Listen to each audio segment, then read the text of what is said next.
All right, well, welcome on, holding by the Book of Leviticus Chapter 18. Again, one welcome on, holding by the Book of Leviticus Chapter 18. We are in verse 4.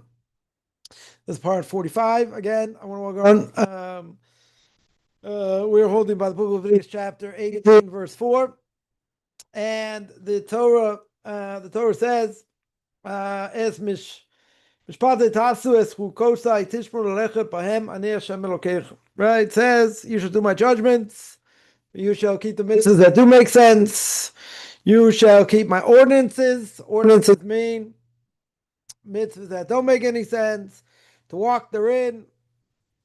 I am the eternal your God. Right? So we've been speaking about last number of weeks and going through the Or Chaim HaKadosh, blessed memory. And we spoke last week about this idea about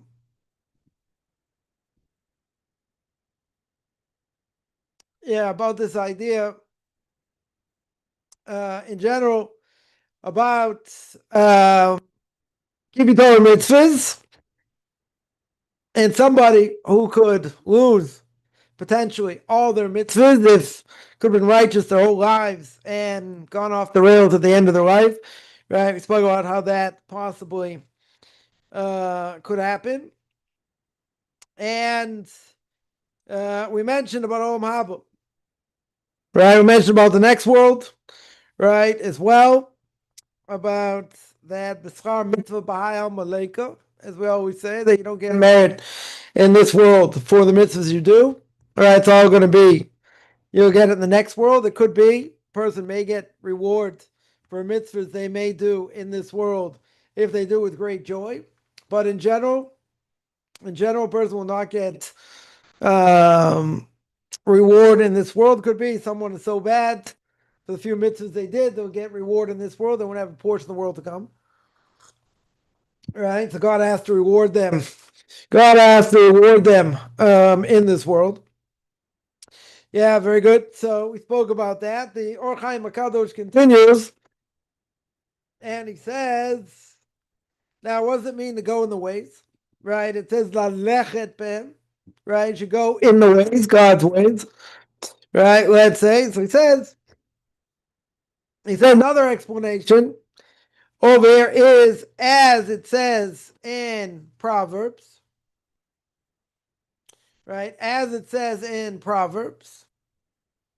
King Solomon chapter 6, verse 23. What is King Solomon there saying? Kinei mitzvah, b'Torah or. Right, famous statement by King Solomon that a mitzvah is compared to a candle, Torah is compared to light, right, so to speak. So he says, first of all, the upper world, spiritual world, very far away, right, very far away from this world. And he says, a person, obviously, doesn't do what he's supposed to do, right, will not have a portion of the world to come. Right, the minimal level, as Ramchal says in Derech Hashem, there's a minimal level person can reach, but a person is evil, right? In general, well, what is the Or Chaim HaKadosh here saying? They're evil. They're walking in darkness, right? They don't know what they're doing per se. They're walking in darkness. But what about someone who's doing the right thing, or potentially trying to do the right thing? So here we say, and he brings down according to the Zohar, according to Kabbalah, he says that when a person does mitzvahs and he's going in the right path, right? If he's doing mitzvahs, what happens? Right? What happens over here? If he's doing mitzvahs, says Or Chaim HaKadosh, going in the right path, then what does the Torah do? The Torah is in his hands, in his pocket, so to speak. and it illuminates him. Right? It illuminates him. What does that mean? Just like it says in Book of Psalms, King David says, chapter 119, verse 105, it says, a candle to my legs, like words, and light to my actions. Yeah, what does that mean? What does that mean? So he says the intention is there's a difference between a candle and light. Right? What's the difference? He says there are things in a candle that don't have the characteristics of let's say stronger light, and things by light that are not found in the candle. Now, what does that mean? What does that mean? He says a candle is much greater. Yeah, it's much greater than light itself. Why? Because it can illuminate something close by. Yeah, just like the Gemara says, beginning of Psachim, Gemara says when you're checking for chametz and you're checking at night, what do you use? You don't use sunlight, right? You don't use moonlight, let's say. At night, what are you going to use? A candle. Because the candle is very good for checking in cracks and crevices, right? Gives off a greater light close by. But what about like the sun, right? Regular light. The regular light is greater than a candle. Why? Because if there's light, a person can see something from far away. The candle illuminates something right in front of you. Makes that light stronger, makes the ability to find things in cracks and crevices. Very good. Sunlight won't do that. Right? Sunlight won't do that in general. What's going to happen though? Sunlight will allow a person to see far away. Again, doesn't matter whether it's nearsighted or not, but in general, a person, because it's light outside, they'll be able to see far away. Very good. And therefore, a candle not like that. Right? Candle definitely not like that. So says Or Chaim Kaddish further. He says King David did mitzvahs. He said there are two things over here. Two things. One is the candle that's very close, that allows you to see very close. And the lights that allows you to see far away. So by the candle, he says, King David says, candle for my legs, draw me close. Right? As we said before, mitzvah goreres mitzvah, vera goreres averis. Person does a mitzvah. We said before by King David what? His legs are going to go in that direction. Right? That's how they're going to learn the verse. Right? Verse earlier in the Book of Psalms, chapter 119, verse 59. That he says, I thought to go in your ways, and my legs took me to your statutes.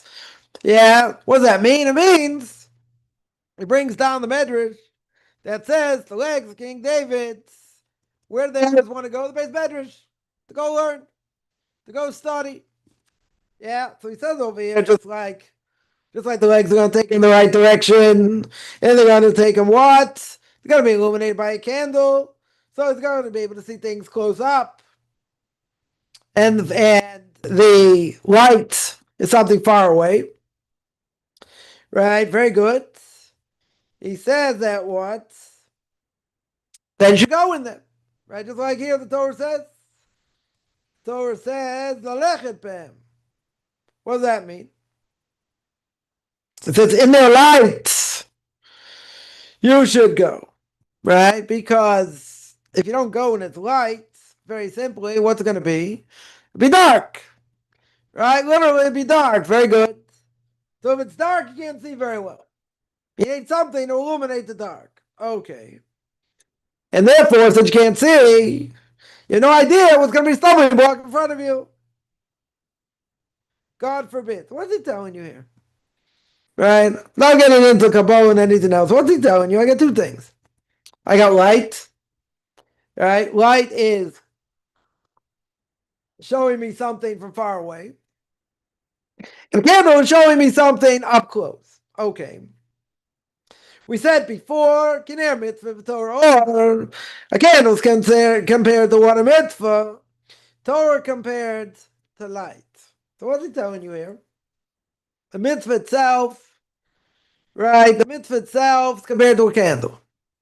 What's the idea of a candle here? Seeing something close. So what does the candle do over here? Lights up. That's what the mitzvah does. Lights the person up. That's what it should do. And Torah is compared to what? Compared to light. Okay. So that's far away. That means someone's going to see what a person does even far away. It's going to make an impression. And it should make an impression. So we said before, the Mishnah Pirkei Avos says, I'll get there, I don't know when I'm about 97. The Mishnah Pirkei Avos says, mitzvah gores, mitzvah gores, avera. Person does a mitzvah, he wants to do more mitzvahs. Person transgresses, God forbid, he wants to do more transgressions. So what's the category here of a mitzvah? Right? What's the category? It's something close? What does it mean it's something close? Because he says the mitzvah itself are two things as we mentioned. Right? The candle that's close, right? And that means what we said before. What do we say before? The verse says, I wanted to go in your ways. Right? So I went and took my legs to your testimonies. Right? So what does that mean? That means he wanted to always go learn. So what happens?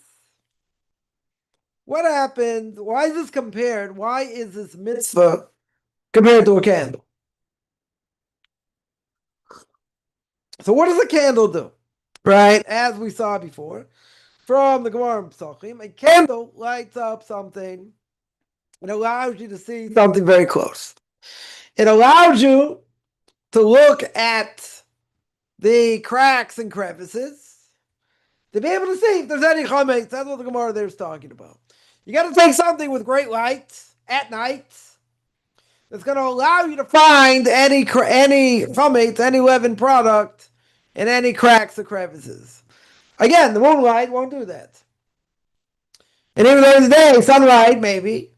Yeah, maybe tell me if you did it during the day, sunlight comes in. Okay, but is sunlight the same or as good as a candle? Now, normally you tell me, okay, if it's a very bright day, sunlight comes in, it illuminates the whole room. Very good. And what if it's not so bright? I can still see from far away. Very good. Right? Person won't have any stumbling blocks. Okay, they'll be able to see. Yeah, but they won't be able to see close up. Close up will not be something that, it'll be hard for them. Why? Because again, you don't have that strong light that is going to illuminate right in front of your face. Now, that being said, a candle over here compared to a mitzvah, a candle is close.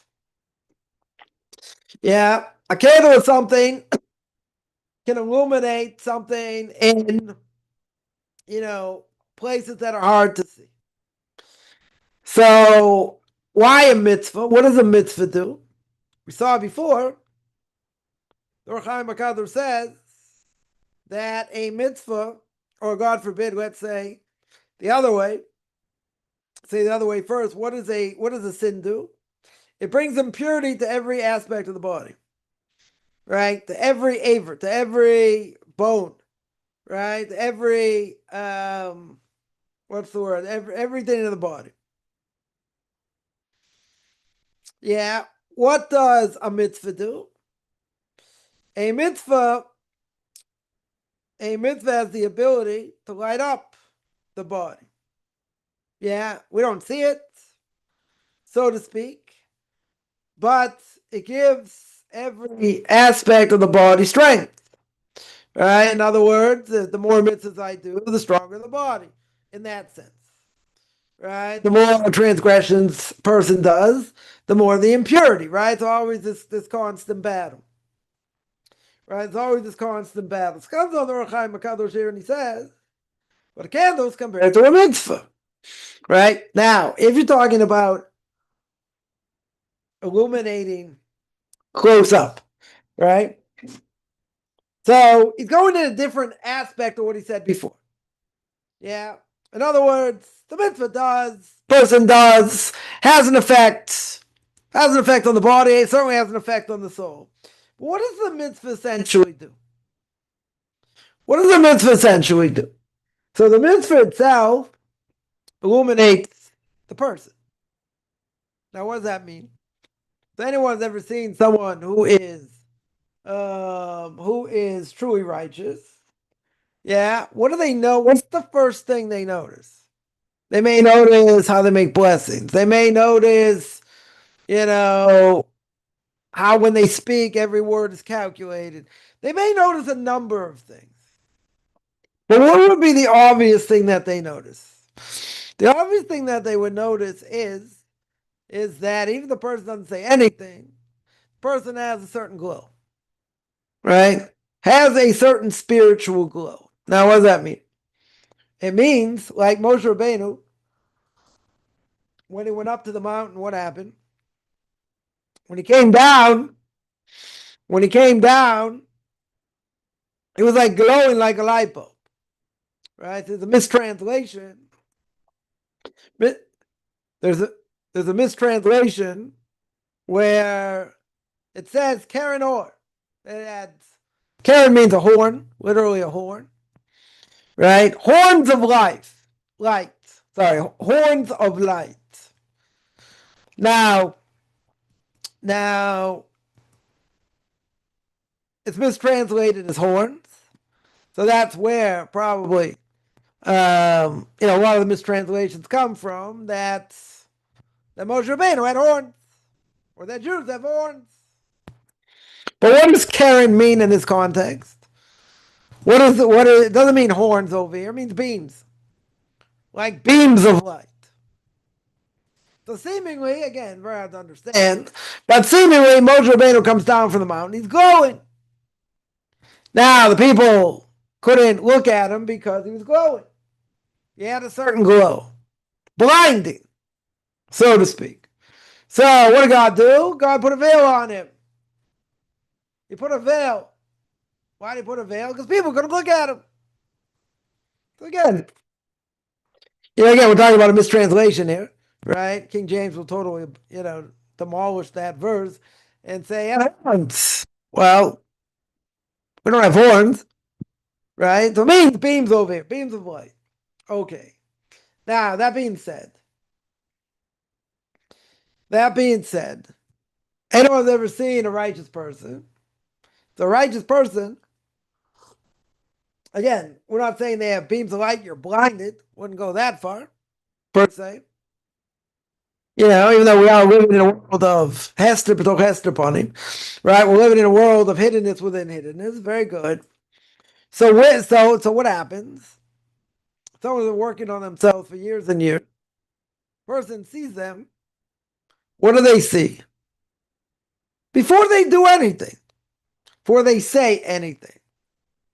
Someone's ever seen a truly righteous person, they have a glow. They have a certain glow. Where does this glow come from? Yeah. So it's something that's spiritual. It's not, you can tell me, well, I saw a real righteous person and, the glow was immense. Now, they weren't blinded by it. Right? But it was a certain glow. Okay. Where'd it come from? Because a candle is compared to a mitzvah. So someone does a mitzvah at high level, right? Very high levels. They've been working on themselves for years and years. So what is going to happen? They look a certain way, even without doing anything. Anyone's ever seen a righteous person, they don't. A truly righteous person. They have a certain glow. Where's the glow come from? From the mitzvahs they do. So you're going to say, but, not everyone has it. Very good. All right. Something that's, you're talking very high levels here. All right. We're not talking the average, the average person. But you see the difference. You can see the difference. So the power of the mitzvah is the light that it gives off. You got to say, come on. Never saw any light. But there are some people that glow like a light bulb. Even if it's dark, you'll be able to see them. Why? Because again, they have this certain glow. Where the glow come from? From the mitzvahs that they've done. And the mitzvahs they continue to do. Right? That's the spiritual aspect of what it means over here. Ki ner mitzvah, King Solomon says. Candle compared to a mitzvah. The mitzvah itself illuminates. Now, who does it illuminate? It illuminates the soul. Very good. It has an effect on the entire body. Yeah, it has a tremendous effect. We don't see it per se. We don't necessarily feel it. Yeah, but it has a positive effect on the entire body. From within and from without. Very, very positive effect. Now again, what does the transgression do? Just the opposite. Transgression is going to permeate through the entire body. Right? Offset this. But if someone's been working on themselves for so long, they don't have as many transgressions, so their body looks different. They look different to the average person. Right? That's what they do. They look different. And by looking different, you can say, thank God his Rebbe taught him Torah. Thank God his parents taught him Torah.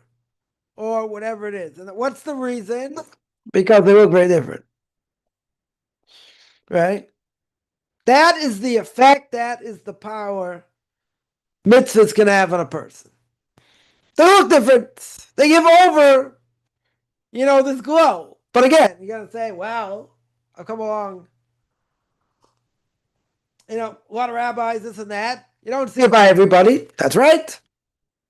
We see it by a few individuals. Yeah, not everyone's going to have that glow. Okay, but that's the power. That's the power of the mitzvah. Okay, very good. So then he says, and that's very close, so that I can see by own eyes. The end result I can see. It's not far away, it's close. That's why it's compared to a candle. Because a candle, again, if I look in crevices, and I look in corners, and I'm looking for my chametz, as the Gemara says, at the beginning of Tefillah, right, the night before Passover, you're checking all over to see if there are any chametz. You're not using, sunlight. You could, in theory, if you didn't do it at night, right? But what's the best way to check? With a candle. Because the candle illuminates. The mitzvah illuminates a person, right? So for some great people, you see that, right? And anyone who's ever seen it or experienced it, right? Very hard to explain it in, any other terms. I have merited to see it by a number of people, and they look different. I can tell me they live in this world, they eat, they drink, they do other things, very good.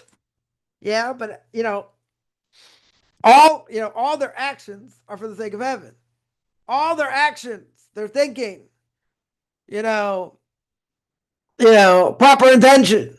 They're concentrating, they're working hard. So they've done this for so many years. At such a high level. Makes sense? Not everyone reaches that. Okay. It says Or Chaim HaKadosh here. So the candle, right, something close, right? That's compared to a mitzvah. Very good. And as we said, what is light in general? You see far away, right? The what do I call it? It's light outside, let's say. So yeah, you can tell me you can see close. You can see things close by. Very good. But more, you can see far away, right? It illuminates to the point where you can see far away. Okay. Yeah, so that's what it says. That's what it says over here to go. What's the exact quote here? Lalechet behem. Right? To go in the ways. To go in the ways of commandments that make sense and don't make sense. To go in their ways. Because I am the Lord your God, the Torah says. So it comes on the Or Chaim HaKadosh. Right? So it comes along the Or Chaim HaKadosh. And the Or Chaim HaKadosh says, okay, what does it mean far away? What does it mean? What does it mean to go in God's ways? So he says the explanation is you should go in his light. You should go in the positive way. Do things the way God wants you to at the highest level if possible. At whatever level. Yeah, but the more you grow, the higher the level. Very good. But he makes a very, very, very potent statement here. Says the Or Chaim HaKadosh, he says, if you go in God's way, then you should light up like a light bulb. Yeah, you're going in those ways for light. The light's going to direct you, i.e., the commandment's going to direct you. Very good. And what happens if you don't? Right? Play devil's advocate here. What happens if you don't? He says, if not, which direction you're going? You're going in darkness. And then you have no idea what's going to be a stumbling block, what's not, God forbid. So the Or Chaim HaKadosh says like this. He says, you got an opportunity. You want to go on the right path. You want to keep mitzvahs. You want to work to the best of your ability. Right? That is going to have, a powerful effect on yourself and from far away. From close and from far away. That's what it means to go in his ways. To be lit up, so to speak. Yeah, but when you don't do that,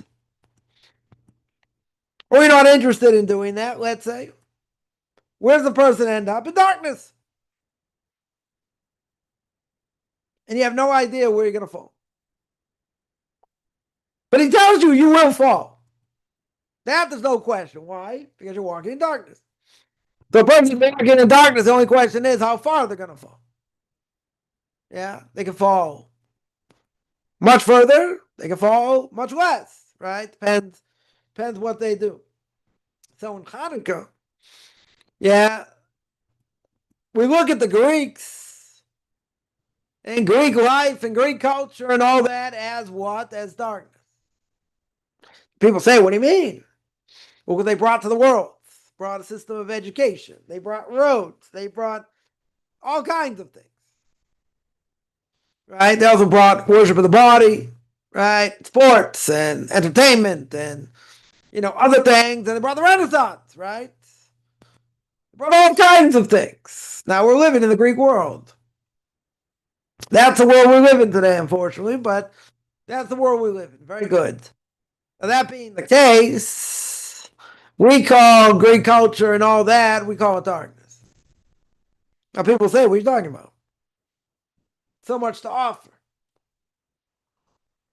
Look what they brought to the world. That's the world we live in. True. I mean, we're the Greeks today, the gonzo. A little bit of architecture here and there, but we're living in their world. The world have a choice. Entertainment, sports, worship of the body. You say they brought education.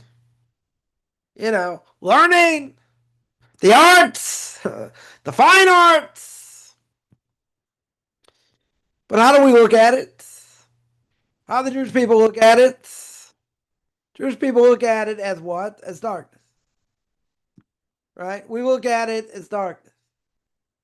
Now, the obvious question is, why is it darkness? Can I use it for good? Could. Right? We can take things that are mundane and sanctify them. Certainly we can do that. Nonetheless, why is it called darkness? Because a person has to understand in this world, there's no such thing. There's no such thing as staying on the middle path. Right? Meaning, either a person is going the right direction, or they're going the wrong direction. Right? So I have ringing in my ear, someone will say, I've heard this person say it a number of times, I'm good. I'm happy where I am. If a Jew says that, that's kiss of death. Why do I say it's kiss of death? Because that means they have no potential.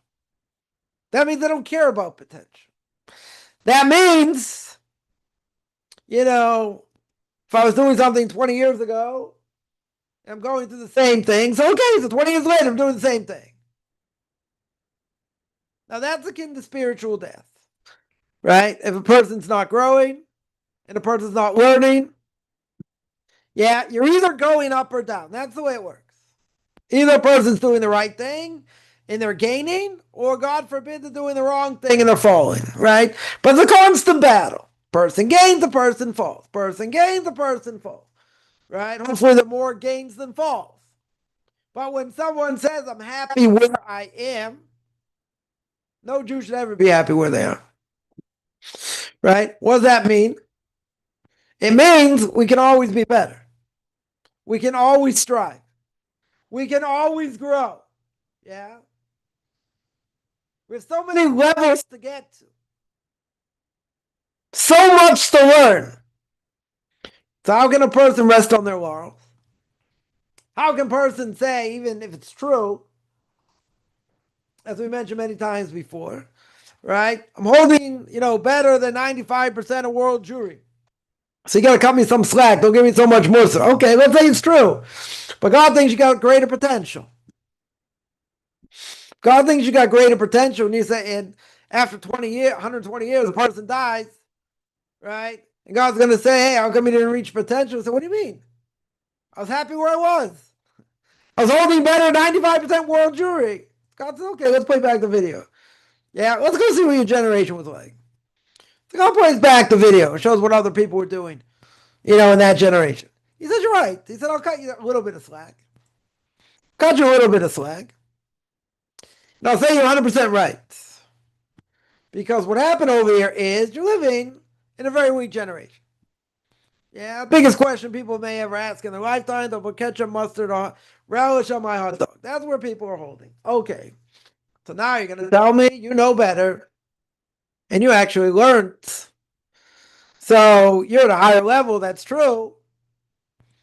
You're doing more than most people, let's say that's true. What about other people, though? I'm talking about the 95% that don't know the alphabets, right? So that's great. You're comparing someone who's mentally challenged. Very good. So you're doing better than them. God's like, let's give a round of applause. He's doing better than most people that are mentally challenged. I don't think he's going to be too happy to hear that. Now, what about other religious Jews in that generation? I'm talking to other people who can't read the alphabet. What other people actually also learn? Also have knowledge. Torah knowledge. Where are you holding with them?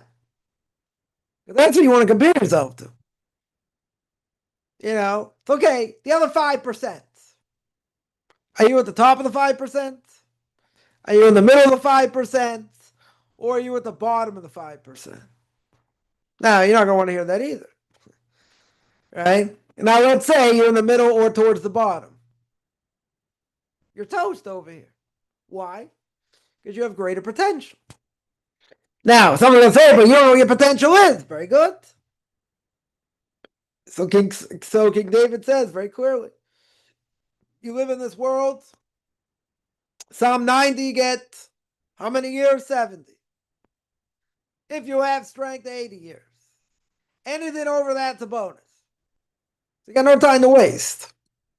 Person gonna say, but I work and I'm tired, I'm this, I'm that. Okay. But you got to find time to learn. You got to find time to, review. So someone came once to Rizzo Salanter, blessed memory, founder of the Muslim movement, and asked him, I have limited amount of time to learn. Yeah, I have a certain amount of time to learn. What should I focus on? Should I focus on Chumash? Should I focus on Talmud? Should I focus on Jewish law, halacha, Jewish philosophy? What should I focus on? So the Rizzo Salanter told him, focus on Musar. Learn ethics. So after that, one of his students came in. This person left. And one of his students came in and asked him, Rabbi, how could you tell him to learn Musar? Why don't you tell him to learn halacha? Tell him to learn Gemara? Tell him to learn something more practical? Why Musar? Why of all things? Learn about ethics. Feel like a piece of dirt, whatever. Why? Why focus on that? So this Rizzo Salanter said, when they learn Musar, they're going to see they have a lot more time to learn than they think. And because they have a lot more time to learn, they'll spend more time learning other things. Right? That'll be the conclusion. But everybody has to learn. Right? At whatever level. Women are exempt from learning, but they have to know what to do. Right? They certainly have to know what to do, so they also need to learn to a certain extent. Very good. But if you don't learn, you won't know what to do. We say in the Shema every day. Paragraph before we say the Shema. Lilmod is to learn. Lamed is to teach, if you have the ability to teach. Lishmor to guard. Lasos to do. When you say the Shema, you got to have intention. You got to have intention. This is what the whole Torah is about. Yeah, the Torah is about guarding it. The Torah is about keeping it. The Torah is about going in the path. Yeah. Lalechet behem. Lechet means to walk in its way. Because if you don't do that, and you don't find the time, what's going to happen? What do we say before? What's Torah compared to? Lights. And what happens if you don't have Torah? To say in Boston, you're in the dark. You're very much in the dark. Yeah, just like the Greeks. With all their knowledge. With all their knowledge, yeah? Ain't worth spit compared to Torah. Not even close. And there's good reason. Because the wisdom of the Greeks, the world we live in today, does not make someone more moral. Great rabbi once said, someone asked him, when you send your kids to university? So he said, I would. If you can guarantee me that they're going to come out as moral, or if not more moral than when they went in. I went to university back in the day, many, many years ago. Guarantee it's got a lot worse than that. Intelligent people there, quote unquote, do the same stupid things people in high school are doing. Just they're more intelligent. Maybe. Yeah. Maybe a little bit more intelligent. But even so, it's what the knowledge do. Did the knowledge make them more moral? Now, I can almost promise you that's not the case. Right? We're not living in Victorian England. We know what goes on in these places. Yeah? Yeah. So, forget about the anti-Semitism. I'm not even talking about that. Knowledge for knowledge's sake. So the movers and shakers of the next generation, they're going to come from these universities. Are they making people moral? Are these people like the moral standards? Now, I would hope so. Yeah, but I'm not that naive. Some people will be, let's say, more moral, less moral, but what is holding them to anything? Where's the moral stick over here? What's the definition? We spoke about this before, right? I'm not going to harp on it. What's the definition of being good?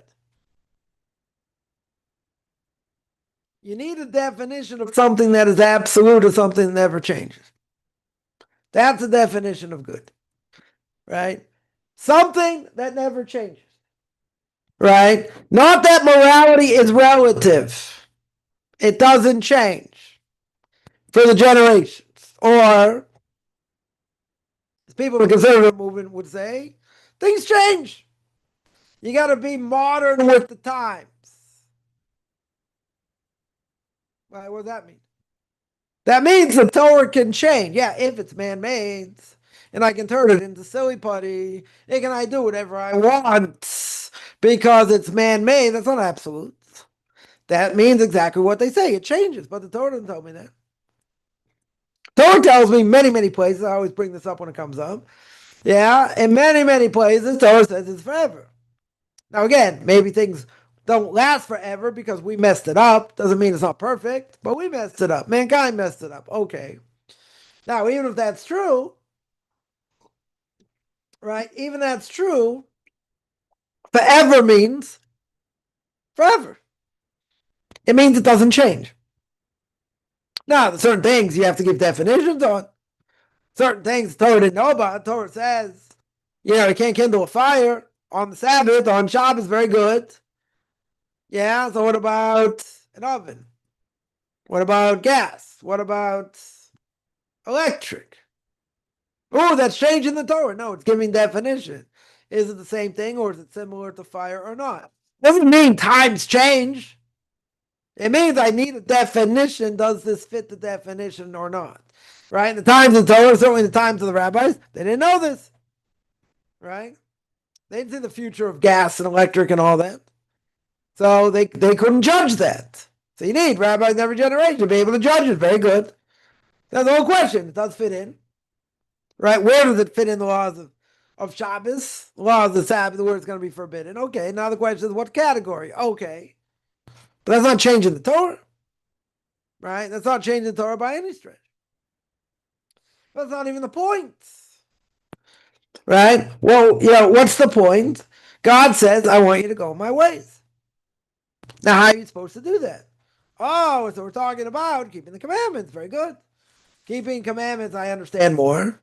Keeping commandments, I understand less. Okay, right? That are, things that don't make sense. Okay, very good. So I can understand that. Yeah, but he's making a very potent statement here. He's telling you the mitzvah going to light you up like a light bulb. And people are going to notice. And they're going to say, thank God his Rebbe taught him Torah. Thank God his father taught him Torah. Very good. Or he came to Torah on his own. Whatever it is. Yeah, that's going to the light. People see it. Right? They'll see the person's different. They act different. They think different. Okay. And what happens if you don't go in that path? What happens if you don't light it up like a light bulb? What's going to happen? It's the opposite. Right? It's going to be darkness. Right? Person's going to be in darkness. And what happens when a person's in darkness? Imagine there's a blackout. There's a blackout now. You can know, your house or apartment like the back of your hand. Guess what? There's a blackout. You can't see anything. What is going to happen? Most likely, you'll stumble. Yeah, some more, some less, doesn't really matter. You are not going to know, says Or Chaim HaKadosh, and this is the point. You will not know where you're going to stumble. But he's telling you, you will stumble. That is no question. Person in a blackout, you will stumble. In general. Now, a person could say, well, I know my apartment, my house, on the back of my hand, so either be a blackout, I'll never stumble. Okay. Now, can you say that 100%? Would you put all the money you have in the bank or don't have in the bank on that and say, I would not stumble in this case? We'll give you half an hour. Yeah? Half an hour to blackout in your own house, in your own apartment. Now, a person says, I came out unscathed. I didn't stumble. Very good. Is that going to be the majority? I don't think so. And I don't think people are going to put money on it. Why not? Because they know. They know that's the case. They can probably stumble over something. Yeah, I'm not saying they're going to fall flat in their face, but they can bang into something. Why did they bang into something? Because it's pitch black. Yeah, doesn't matter how well they think they know their house, their apartment, whatever. They could stumble. No one's going to put money down on this, right? Sucker bet. No one's going to do it. Yeah? But says the Or Chaim HaKadosh over here, yeah, if you're in the darkness, you have no idea where you're going to fall. God forbid. Now, what does that mean? It means you will fall. There's not a question that you will fall. Now, the only question is how far and how fast. And what did a person do? He's going to fail. Right? He's for sure going to fail. So now, let's look at the bigger picture. Let's say you got a person that doesn't keep Torah mitzvahs. Yeah, they can be very bright. Can have a high IQ even, right? We'll give, some the benefit of that over there. It can be very successful, let's say, in business and other things. Very good. We look at them like they're an imbecile. We look at them like they're in the dark. Yeah? Because in the bigger scheme of things, what's really important in life, they are in the dark. They for sure are in the dark. Now, they may say we live a backwards life, right? And, antiquated laws and things that don't make sense and blah, blah, blah. So we're really living in the dark. Okay. Yeah, but that's what the Torah says. The Torah says whatever God says is bringing light to the world. Whether you understand it or you don't understand it, right? It's our job trying to understand it to the best of our ability. There are certain things we're not going to understand, right? The red heifer doesn't make any logical sense, right? You take a cow, right? It's totally red, never been worked. Yeah, you burn it up. Someone sinned, so you burn up this cow. You take the ashes. The Kohen takes the ashes, pours it on somebody, right? That person becomes pure. When they were impure, the Kohen himself becomes impure at the same time. That defies logic. Okay, but there are a lot of laws dealing with the red heifer, so we got to understand it to the best of our ability. One of the things that say about King Solomon's one of the few mitzvahs he didn't understand fully. Smartest of all men didn't understand, the intricacies and the depth of the red heifer. Understandable. What's that going to say about the rest of us? Okay, we still have to try, right? We still have to work hard regardless, right? But people use that as an excuse. That we spoke about at the very beginning, right, of this verse, right? People are going to say, come on, this doesn't make sense, and eating pig doesn't make sense, and other things don't make sense. Okay, so what if they don't make sense? It's a divine decree. It's a divine decree. So they're going to make fun of it and say all kinds of things, but, they'll say you're being brainwashed. Okay, again, right? Spoke about last night in Pirkei Avos. Not going to wash it. Did God give the Torah or didn't give the Torah? If he gave the Torah, what's my obligation? Do I have to serve him? How do I have to serve him? Right? Right? As we spoke about yesterday. Okay. But a person say, well, I don't care about that, this and that. Okay. So they're not willing to look at information. So how are we going to view this? We're going to view this as no matter what they have or what they claim, they're in the dark. Because the Torah, what does it do? What should it do? Let's say better. What should it do? Torah should illuminate every Jew. Every Jew who practices it. Right? Now you're going to say, well, there's a lot of anti-Semitism out there. A lot of people say a lot of negative things, right? Against people who learn Torah. Okay, so we're our own worst enemy. That means that we're not doing our job right. Right? Now, it's very hard in many ways to undo damage. Yeah. Even if you got, let's say, a few rabble rousers or whatever, and they do something that they make everybody look bad. They make the entire ultra-Orthodox community look bad. Now, even though, let's say they're condemned, let's say everyone in the ultra-Orthodox community condemns them, what's the problem? They don't differentiate, right? Secular Jews don't differentiate. They say, see, look what Orthodox Jews do. Yeah, they're going to say everybody. They're going to put everybody together. Now, whether it's fair or not, that's the reality. They're going to say, see, look what they do. Look what they do over here. They don't thank us. We're protecting them. They're going to call us Nazis, and other things. And we're protecting them, right? Should they have gratitude? Of course they should have gratitude. Who says they shouldn't have gratitude? Right? Anybody doing that, they're an idiot. They're protecting you 100%. They're protecting you. You show no gratitude? You spit at them? Come on. No one says that's right. Nobody. Right? But what does that do without getting into all that? What does that do? That makes everybody look bad. Makes every last ultra-Orthodox Jew look bad. Now, how can you fix that? So I'm going to say there's no quick fix. But everybody has to be on their best behavior at all times. That's not always so easy. Yeah. But we don't want to give, as we always say, we do not want to give them any ammunition whatsoever to say any negative thing about Torah. Not one thing. We want them to say, wow, look, thank God his father taught him Torah. Thank God his Rebbe taught him Torah. Thank God his family taught him Torah. That's what we want to hear. Not that we need to hear it. Yeah, not that, I need them to say it and they should bow to me. Nothing. Right? But what do we want to see? What do we want to see? That they acknowledge the power of Torah. But can people abuse it? Yes.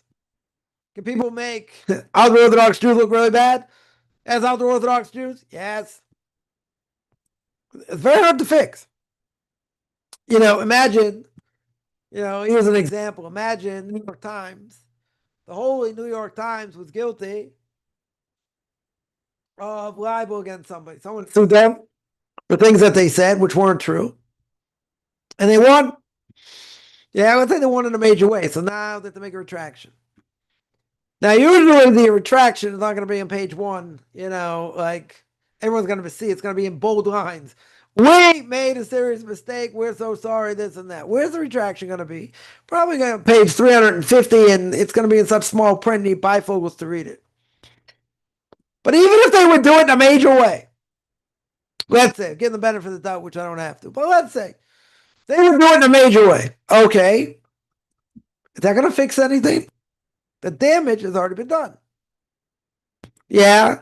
The hatred, the lies, the whatever, right? It's going to be very hard to fix. I'm not going to say impossible. I don't want to be that depressing, but it's going to be very hard to fix. Extremely hard to fix. But each person has to be the best they can be. Yeah. If they're going to represent the Torah, for better or for worse. They see you out there, a person dressed like an Orthodox Jew. Okay. You have to be impeccable. You don't want to give them evidence for anything. For anything. Yeah. And when people try and circumvent, etc., makes everybody look bad. I was on a bus a few weeks ago, more than a few weeks ago. Whatever, they were kids, but whatever, yeshiva students. They get on a bus and they want to get off at a certain place. So they go somewhere else. Now this bus only goes to one place. Right? In other words, you can't get off. It's going to where I live. So, the bus goes around different stops picking people up, but you don't get off. Why don't you get off? Because you can't.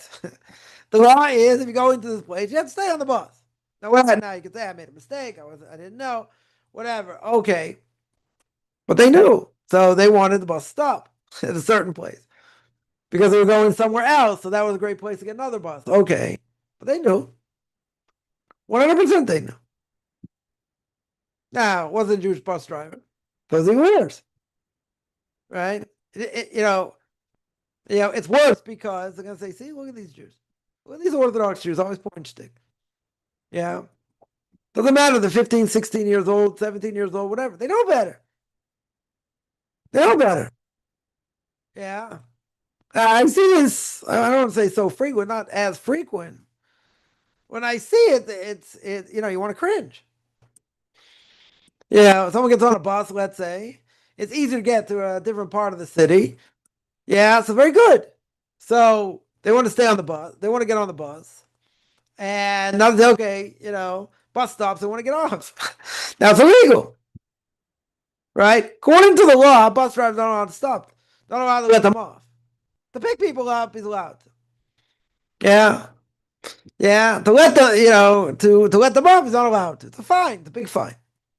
If they would get caught, it's a big fine. Again, some people let's say, be more stringent about it. Some people less stringent about it. Yeah. But again, what's the law? The law is you can't get off the bus. So now they want to go to a certain place. They want to go to a certain place. And the bus driver's like, you're not getting off. Now, could be they could have gone to the back of the bus and, some people got on. They could have snuck off that way. Okay, whatever. But they had a whole big stink. They said, just let me off the bus. Like, I'm not letting you off the bus. Look, back and forth. Bus driver stops. You're not going anywhere. He's like, just sit down. You're not going anywhere. Otherwise, not driving the bus. So now what does that do? They get everyone else upset. Because, listen, I got to get somewhere. Now you're wasting time because he's not going to stop. Right? He's not going to drive now. Yeah. That could be. Some people may look the other way. Okay. But if they get caught, it's a serious fine. It's a very serious fine. But I'm going to watch this whole thing unfold because it's right in front of me. And I'm like, you have to be kidding. Right? The bus driver didn't back down. He's, bus driver said, you're not getting on the bus. Like, that's it. You're stuck on the bus. That was it. Yeah, a little bit late, getting back, but okay. 10 minutes late, better than nothing. So, then they had to work it out to get to where they need to get to. Now, this is a big problem. This 100%, there are 10 Jews there. That's the creation of God's name right there. Right there. Now, they understand, the drivers, especially if they're Arabs, they're lovers of us, that's for sure. Maybe some more, some less, but like, everyone knows what the score is. Okay. But at the end of the day, why are you pulling shtick here? I understand. You gotta save time. You gotta save a lot of time, probably. Yeah, and you got other things to do and places to be. Very good. So you want to go to a certain place. Okay. But that's not the way to do it. And as the driver said, if I get caught doing this, thousands of shekels, you want to pay it? You're going to pay the fine? There's a whole argument going on. Right? That doesn't bode well for the Jewish people. Right? And, it's not the first time it's happened. Might happen, in different places. So, I got on the wrong bus. And like the bus driver just stops and screams at them. What do you mean you got on the wrong bus? You didn't know this is where the bus was going. You didn't see the number of the bus and the type of bus it is, where it's going. You didn't understand that? Of course they understood. Not stupid. They understood. Yeah, but what do they want? It makes sense, but it's illegal. What do they want? Well, take a shortcut. This is a good way to take a shortcut. Yeah, okay. But it's illegal. Now, it depends how hard up the bus driver is. He can say you're not getting off the bus no matter what. Make life really miserable for them. Yeah, or at some point maybe just let them off, right? And hope it doesn't get caught. But again, what does that do? Right? This is one example. And come up with others also. This is one example. One example. So now they are doing things that are against the law. Literally against the law. Bus driver can get fined up to gazoo. Very true. Right? That is the law. Right? They're not allowed to let people off. Right? Where the only point is that people are getting on, not getting off. Right? Unless, they're going the other direction. It's one thing. When you're picking people up, they're going to one destination. Right? They're going to one destination. If they're going to one destination, you're not getting off in between. Now, do people think that's permissible? No. Now you ask them, you don't know that's the law? I know that's the law. Yeah, they would have to admit, I know that's the law. Okay. So now how can you expect them to break the law? Again, you tell me it's a little kid, even a little kid knows. But they're not going to be liable over here. Because they're underage. These guys do. They're overage. Yeah. And it doesn't just make them look bad. It makes everybody look bad. It's going to say, see, ultra-Orthodox Jews, I'm not even talking about not paying. That's another issue. Yeah. Now, I happened to be on one bus where someone didn't have money, didn't realize they didn't have money on his bus pass. And whatever, someone else had just paid for him, which eventually happened. Yeah, but he was getting chewed out. It was his own fault. Now, he wasn't looking for a free ride. Thought he had enough money. Okay. And he didn't. So he's getting chewed out, understandably. Because the guy thinks he didn't want to pay. He said, I didn't know, whatever. I didn't have any, money on this card, whatever. You can't fill it up on the bus. Right? You can't fill it up. So that, but, again, it's 15, 16, whatever. It should have been a little more responsible. Okay. So you can say he's getting chewed out for the wrong reason. Maybe, but he should know better. Right? There's the whole thing going back and forth. They'll finally, whatever. That I don't know if someone, I don't think someone paid, but they let him off. Whatever it was. You want to be impeccable. I can nitpick here for days. For certain things. Forget how, kids torment these drivers, even. Call them names and different things. It's horrific. Yeah. You're going to say, like, what do you expect? That's what the parents say. That's a problem. And even the parents think it. They shouldn't say it. Right? Or let's say the parents don't. Parents educate them properly. They hear from their friends. Right? So they say what their friends say. It's bad. 100% is bad. But again, it makes parents look bad. Certainly makes the kids look bad. The kids don't really care though. Right? They're not liable per se, but it makes everybody look bad. Right? Now, these type of things, by the way, everyone goes to learn the laws of Shabbos, blessings, kashrus, right? A lot of these laws are rabbinical. There are many that are, Torah obligations. Okay. When it comes to laws of damages, almost all of them are Torah prohibitions. Torah prohibitions. So what should Torah do? Torah should make a person better. Not worse. Should make them better. 100% should make them better. Now, what can happen is people abuse it and people don't care. Like, oh, come on, it's only an Arab. Like, so what? Like, what's the big deal? That's a non-Jew. Big deal. Of course it's a big deal. You don't want to, again, what did we say before? You do not want to get anybody, secular Jew or a non-Jew, you do not want them to say negative things about Torah mitzvahs. This is how a person who learns Torah keeps it. This is what they do. This is how they talk. Yeah, it's a problem. Yeah. Derek Harris, Kidmul Torah, right? Derek Harris means proper character traits. Proper character traits come even before learning Torah. Now that should be obvious. Should be obvious. Now, I can understand people, let's say, in difficult situations do things they wouldn't normally do or whatever. Okay. I'm not going to say it's onus per se, but, I can hear that. But if you really know better, you can't justify it. There's no justification. You can't say, well, everyone else is doing it, so what?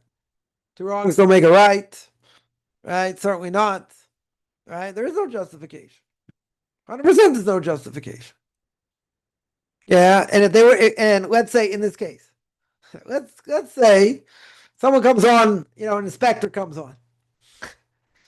As this kid's getting off the bus, they're toast. The kid's toast, the driver's toast. They're gonna have to pay a major fine.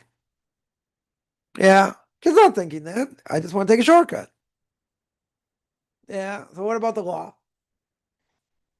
Wouldn't people say laws are only made to be broken? Not in Torah. Supposed to abide by it. Supposed to keep it to the best of your ability. You do not want to give anybody whatsoever ammunition to say anything negative. And again, sometimes we are our own worst enemy, and you got to be careful because Rashi says at the end of Yuma, Rashi says desecration of God's name. We spoke about it before in a Q&A, but desecration of God's name, not the literal definition, but the definition is, according to Rashi, if you do something where someone's going to learn from your bad character traits. In other words, they're going to learn from a bad action. That's desecration of God's name. Not they do in front of 10 Jews and all that. right? So this is bad. They say, well, if this person can do it, why can't I do it? That's the point, right? That's exactly the point. All right, let me take some questions here. Someone asked, what is the mitzvah you concentrate on as you teach us, and what the mitzvah should be concentrating on we learn from you? The mitzvah is that you want to learn Torah. That should be the concentration. Yeah, we're here to learn Torah. That's what we're here to do. I just saw, just saw someone, put on one of my videos. I must be doing something right, right? Because you know what they say: if you don't have anyone, like Rebbe would say, if you're a rabbi of a synagogue, they're not trying to drive you out of town. You're not doing your job right, right? And someone points out, like, can't rely on him. Whatever he says is bad. I was like, okay, yeah, very good. So must have ticked off someone somewhere. What should be the concentration that you're fulfilling learning Torah? Right? I mean, we're not talking specific mitzvahs here, but fulfilling the mitzvah of learning Torah. That should be what a person should be thinking, right? I would think that's what it should be, right? It's learning Torah itself, right? In general, that should be the mitzvah. Think about it. Someone says someone to see the proper Torah education. How can it be possible to exhibit bad midos in public? Come on, you really want me to answer that? Yeah, I think it can only be attributed to failure to internalize the message because their parents and Shiva failed to instill midos. Yeah, instilling them character traits. Let me ask a question. I'll ask a very simple question. Something bothers me a lot. Most people know one of my pet peeves. What about cleanliness? Hygiene. Explain to me how somebody can be adults. I'm not even talking about kids. Right? How can adults cough and sneeze and not cover their mouth? Very simple question. Yeah. How's that possible? So it's one or two reasons. I only came up with two reasons. Could be others. One reason is they don't think it's important. Right? They just don't think it's important. Okay. What's the second reason? Second reason is they were never taught. Now, I would think most parents, unless it's not a value to them, should teach their kids. If you cough, you sneeze, whatever, you cover your mouth. Now, again, I'm not reinventing the wheel here. That should be obvious. You don't want germs. You don't want to get sick. This and that. Okay. Yeah. So why do people not do that? It's one again. People have other reasons. I'm open to listen. Yeah. It's either they don't care or they're never taught. It's one or the other. So the simple answer though is how is it possible to exhibit bad midos, bad character traits? Because they don't internalize the message and they have a Yetzirah. Everyone's got a Yetzirah, right? I'll give an example. I'll give an example. I was on a bus, whatever, during COVID, and they had inspectors coming on, not only check see if you paid, but make sure people wearing masks. So one kid was like, half asleep and didn't get his mask on quick enough. So the secular Jew, starts berating him. It's like, come on, you keep Torah mitzvahs. Don't you know, like, there's an epidemic? You want people to get sick and die? Yeah. I had a lot of things I could have said at that point, but, I wasn't interested in, calling my wife from the police station. I mean, a lot of things could have said. Yeah. Now, would it have been better, whether you believe you should have covered yourself with a mask or not, it doesn't do anything. In either case, the bus driver had already said, listen, this guy's coming on, if you're not wearing a mask, wear it. Yeah. Most people had masks on. Yeah. I mean, I didn't take a survey, but a lot of people had masks on. Okay. For better or for worse. So this guy comes on and he nailed someone and fined them. Okay. Now, the kid was half asleep. He didn't want to wear his mask while he was half asleep. Okay. They can say health reasons, this, that, he should have, he shouldn't have. Right? That's not the point. Right? It's not the point. The point was, this police officer, whatever, is giving a mussar. He's giving a mussar. I would have to set up a lot of things at that point. Yeah. But what was his main thing? Well, it's an epidemic. Don't you want the epidemic to be over? How can you spread germs? How can you do this? Doesn't the Torah say Shomer Nafshu Seichem? You have to guard your body. You have to help others, right? That they shouldn't catch whatever you have or whatever. Okay. But why by some people? I'm not gonna say by everybody. Certainly not. Why is it not of value by some people? Again, I only have bad answers. Either they don't care or they were never taught. Yeah. But that's the whole point. Also, we have an evil inclination. So whatever bad character traits a person has, not because they didn't learn it in yeshiva, they get plenty of musar in yeshiva.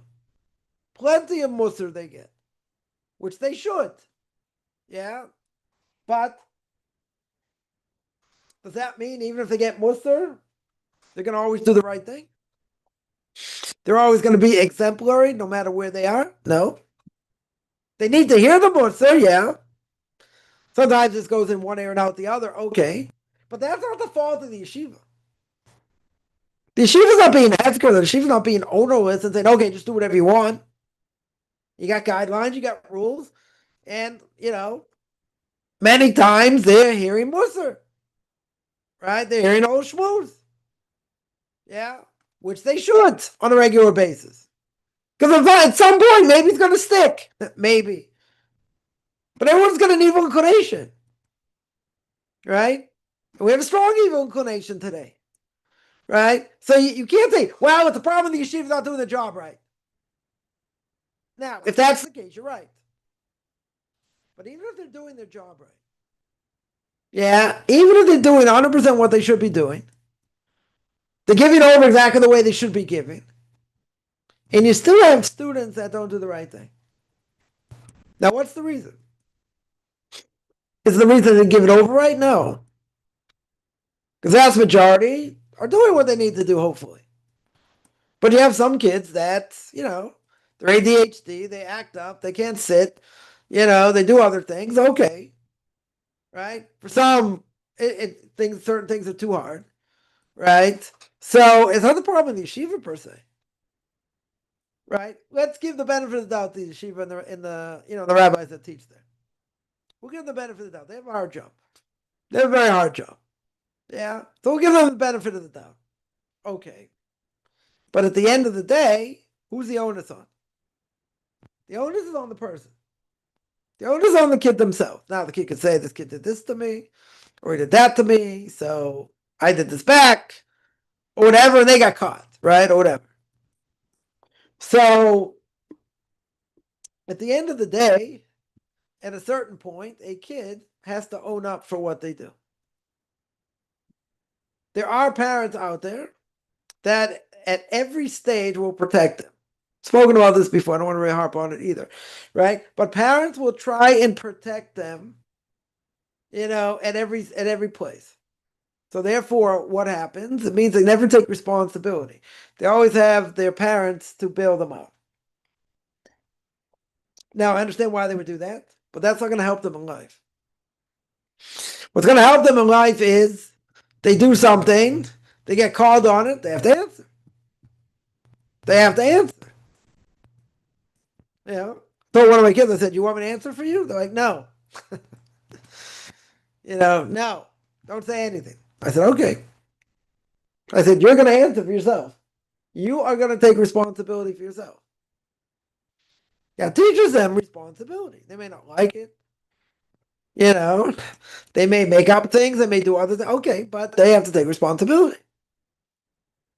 Yeah, I'm not taking responsibility for them. I may have to in other ways. Yeah, but if they do certain things or whatever, they have to take responsibility. Yeah. They don't see the bigger picture per se. They react, they do things or don't do things or whatever. It's not easy. Right? It's not easy. They're like midgets with hats, I call them. Right? 14, 15, 15 years old. And whatever, the kids. They're still kids. Like my son will say, I come for a minute, I do that. I said, yeah. According to the Torah, you're an adult. According to me, you're still a kid. Yeah. You're still a kid. So at the end of the day, at some point, they have to take responsibility for themselves. Parents should not bail them out all the time. Sometimes they should. Depends what the case is. Yeah. But you know what they say, you make the bed you lie in. So you gotta take responsibility. 100%. You gotta take responsibility. So I'm not gonna throw, the yeshivas under the bus. The yeshivas doing what they need to do. Right? It's not a failure necessarily of the yeshiva. Failure in the person. Well, what's the failure here? What they're giving into the evil inclination. Right. That's a problem. That 100% is a problem. Right? That's very hard. Okay. That's very hard, I understand. Right? That I understand. But if they're getting reinforced a lot, with most of they can take it in one ear and let it go out the other. Okay. But at some point, it's going to kick in one way or the other. Or it's going to come back to bite them. Right? Now, can yeshivas do the wrong thing and enforce things maybe they shouldn't enforce or whatever? Could be. They're not infallible. It's not like they can't make mistakes. They can also make mistakes. Yeah, but I'm going to put the onus on the person in general. Right? I'm going to support the rabbis and yeshivas as much as possible because they deserve the support. Now, the kid acts out. Okay, you got to see what's going on. Right? But the kid themselves at a certain level has to take responsibility. And they're going to have to answer. Right? As I said, you don't want me to answer for you. If I answer for you, you're in trouble. Right? So you don't want that. So you answer for yourself. You figure it out yourself. I don't want to, and it's too hard, and it's it. But you got to take responsibility. You got, kids have to learn responsibility. Part of learning responsibility is sometimes very hard. Sometimes, a parent has to watch it, not do anything. Right? But there are parents out there that will do whatever they can to protect their kids and get them out of any jam. That is not good parenting. The reason it's not good parenting is because the kids never learn. Because when they get older, something happens, a parent's going to bail them out. That is the wrong idea. They have to take responsibility. They're adults, according to the Torah. They got to take responsibility. You stay up late, this and that. You're still going to get up and pray.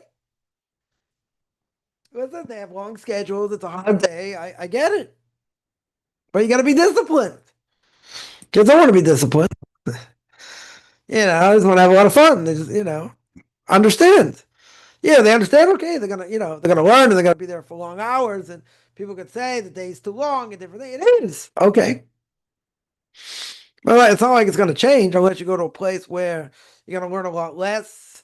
You have more breaks. Okay, but the people around you aren't so good and negative influence. So it's kind of a catch-22. I spoke to someone last night. They were saying that he's got a son that learns whatever in top yeshiva somewhere in Jerusalem, and he doesn't get home until 11 o'clock at night. Yeah, leaves early in the morning, doesn't get home until 11 o'clock at night. Doesn't live there, doesn't dorm, right? But, Billy has time to eat, unwind, whatever. Then the next day, you got to get up early again. Yeah, so it's hard, right? It's a very hard schedule. And some people, it's very hard for them to get up in the morning and this and that. Okay, right? But you have to have eyes in the back of your head also. But, so, they have to make their own mistakes, right? They have to see for themselves, if you need, let's say, 7.5, 8 hours of sleep, you can't go to sleep and get 5 hours of sleep. You'll be too tired. You won't be able to get up on time, this and that.